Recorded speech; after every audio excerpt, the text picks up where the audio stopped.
ಇರುವಂತಹ ಮಳೆಗೆ ಉತ್ತರ ಕನ್ನಡ ಜಿಲ್ಲೆ ತತ್ತರಿಸಿ ಹೋಗಿದೆ. ಅದರಲ್ಲೂ ಕಳೆದ 2 ದಿನಗಳಿಂದ ಕರಾವಳಿ ಭಾಗದಲ್ಲಿ ಜೋರಾಗಿ ಮಳೆ ಅಬ್ಬರಿಸ್ತಾ ಇದ್ದು ಗಾಳಿಯೂ ಕೂಡ ವೇಗವಾಗ್ತಾ ಇದೆ. ಜಿಲ್ಲೆಯ ಹೊನ್ನಾವರ, ಅಂಕೋಲಾ ಭಾಗದಲ್ಲಿ ರಾಜ್ಯದಲ್ಲಿಯೇ ಅತ್ಯಧಿಕ ಮಳೆಯಾಗಿದೆ. ಇದರ ಜೊತೆಗೆ ಕಾರವಾರ, ಕುಮಟಾ, ಭಟ್ಕಳ ಭಾಗದಲ್ಲಿಯೂ ಮಳೆ ಅಬ್ಬರಿಸ್ತಾ ಇದೆ.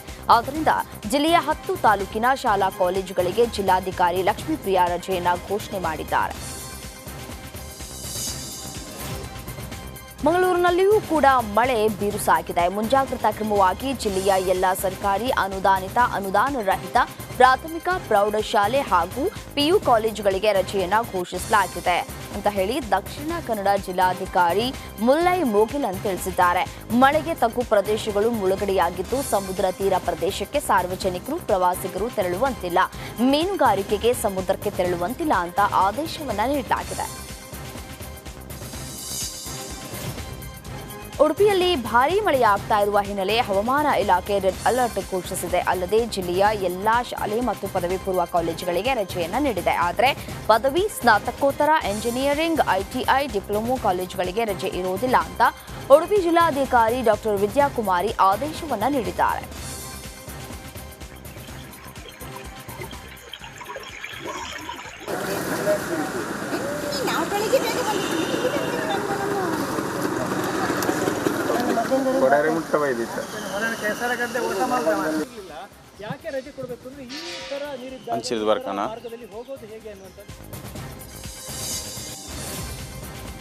ಮಂಜಿನ ನಗರಿ ಕೊಡಗಿನಲ್ಲಿಯೂ ಮಳೆ ಆರ್ಭಟ ಜೋರಾಗಿದೆ. ಜನ ಮನೆಯಿಂದ ಹೊರಬರುವುದಕ್ಕೆ ಆಗದ ಪರಿಸ್ಥಿತಿ ನಿರ್ಮಾಣವಾಗಿದೆ. ಕಳೆದೊಂದು ವಾರದಿಂದ ಮಳೆ ಅವಾಂತರ ಸೃಷ್ಟಿಸಿದ್ದು ಶಿಕ್ಷಣಾಧಿಕಾರಿಗಳು ಇಂದು 1 ದಿನ ರಜೆಯನ್ನ ಘೋಷಿಸಿದ್ದಾರೆ ಶಾಲಾ ಕಾಲೇಜುಗಳಿಗೆ. ಹಾಸನ ಜಿಲ್ಲೆಯಲ್ಲಿಯೂ ಮಳೆ ರೌದ್ರ ರೂಪವನ್ನ ತಾಳಿದೆ. ರಸ್ತೆಗಳೆಲ್ಲ ನದಿಗಳಂತಾಗಿದ್ದು ಜನ ಪರದಾಡುವಂತಾಗಿದೆ.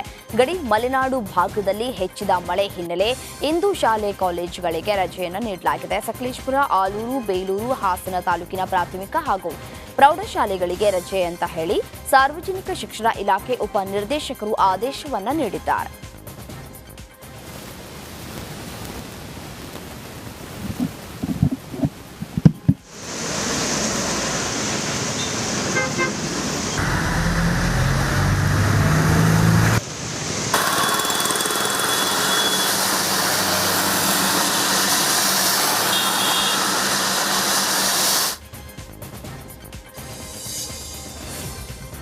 ಚಿಕ್ಕಮಗಳೂರು ಜಿಲ್ಲೆ ಮೂಡಿಗೆರೆ ತಾಲೂಕಿನಲ್ಲಿ ಧಾರಾಕಾರ ಮಳೆಗೆ ಜನಜೀವನ ಸಂಪೂರ್ಣ ಅಸ್ತವ್ಯಸ್ತವಾಗಿದೆ.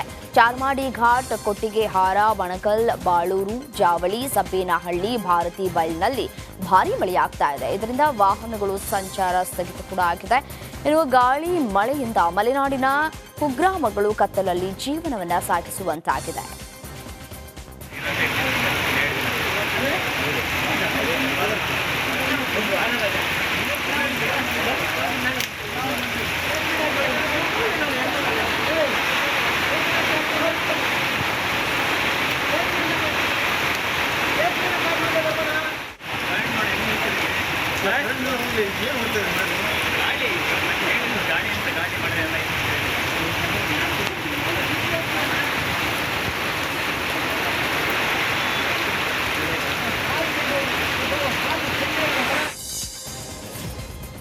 ಹಾಸನ ಜಿಲ್ಲೆಯಲ್ಲಿ ಮಳೆ ಅಬ್ಬರಿಸಿ ಬೊಬ್ಬೆರಿತಾ ಇದೆ. ಸಕಲೇಶಪುರದಲ್ಲಿ ಮಳೆಯ ಘಮಲು ಹಬ್ಬಿದೆ.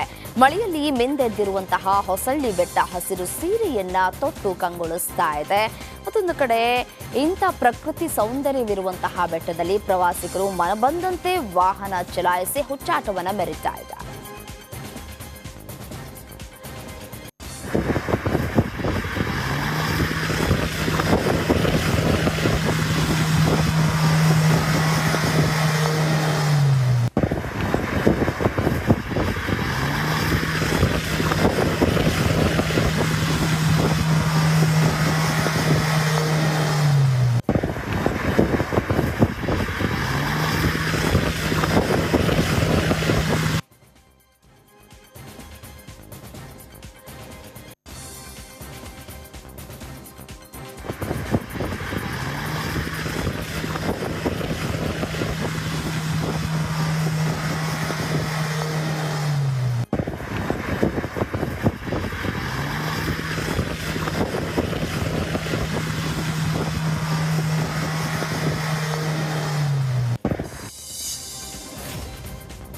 ಉತ್ತರ ಕನ್ನಡ ಜಿಲ್ಲೆಯ ಗೋಕರ್ಣ ಕೂಡ್ಲೆ ಬೀಚ್ನಲ್ಲಿ ಪ್ರವಾಸಿಗರು ಹುಚ್ಚಾಟವನ್ನ ಮೆರಿತಾ ಇದ್ದಾರೆ. ಸುರಿಯೋ ಮಳೆಯಲ್ಲಿ ಅಪ್ಪಳಿಸ್ತಾ ಇರೋ ಈ ಅಲೆಗಳ ನಡುವೆ ಚೆಲ್ಲಾಟ ಆಡಿದ್ದಾರೆ.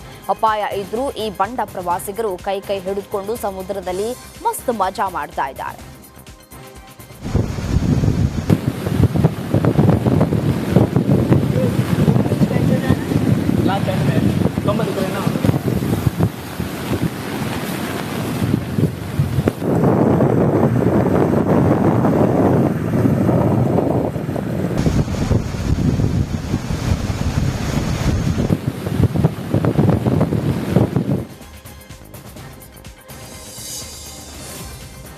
ಶಿವಮೊಗ್ಗದಲ್ಲಿ ಮಳೆಯ ಆರ್ಭಟಕ್ಕೆ ತೀರ್ಥಹಳ್ಳಿಯ ಬೈಪಾಸ್ ರಸ್ತೆಯ ಪಕ್ಕದಲ್ಲಿ ಗುಡ್ಡ ಕುಸಿದಿದೆ. ರಸ್ತೆ ಮೇಲೆ ಮಣ್ಣು ಬಿದ್ದಿದ್ದರಿಂದ ವಾಹನ ಸಂಚಾರಕ್ಕೆ ಅಡಚಣೆ ಆಗಿದೆ.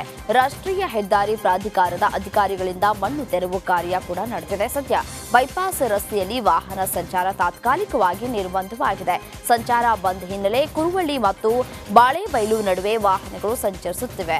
ಇನ್ನು ಧರೆ ಮಣ್ಣು ಮತ್ತಷ್ಟು ಕುಸಿಯುವಂತಹ ಸಾಧ್ಯತೆ ಇದೆ ಅಂತ ಕೂಡ ಹೇಳಲಾಗ್ತಾ ಇದೆ. ಚಿಕ್ಕಮಗಳೂರು ಜಿಲ್ಲೆಯ ಮಳೆ ಅಬ್ಬರಕ್ಕೆ ಕಳಸದ ಗಾಳಿಗಡ್ಡಿ ಸಮೀಪದ ರಸ್ತೆಯ ಮಣ್ಣು ಕುಸಿತವಾಗಿದೆ. ಪರಿಣಾಮ ಕಳಸದಿಂದ ಕಾರಗದ್ದೆ ಅತ್ತಿಕೊಂಡಕ್ಕೆ ಸಂಪರ್ಕಿಸುವಂತಹ ರಸ್ತೆಯಲ್ಲಿ ಸಂಚಾರ ಅಸ್ತವ್ಯಸ್ತವಾಗಿದ್ದು, ಬೈಕ್ ಸೇರಿದಂತೆ ಸಣ್ಣ ವಾಹನಗಳು ಮಾತ್ರ ಸಂಚರಿಸುವ ಪರಿಸ್ಥಿತಿ ಎದುರಾಗಿದೆ. ಇದರಿಂದ ಮಲೆನಾಡಿನ ಜನತೆಯಲ್ಲಿ ಆತಂಕ ಎದುರಾಗಿದೆ. ಚಿಕ್ಕಮಗಳೂರಲ್ಲಿ ಮುಂದುವರೆದಿದೆ ಈ ಒಂದು ಮಳೆಯಿಂದಾಗಿ ತುಂಗಾ ನದಿಯ ಒಳಹರಿವು ಕೂಡ ಹೆಚ್ಚಾಗಿದೆ. ಕ್ಷಣಕ್ಕೂ ತುಂಗಾ ನದಿ ನೀರಿನ ಮಟ್ಟ ಏರಿಕೆಯಾಗ್ತಾ ಇದ್ದು ಕಪ್ಪೇಶಂಕರ ದೇವಸ್ಥಾನ ಮುಳುಗಡೆಯಾಗಿದೆ.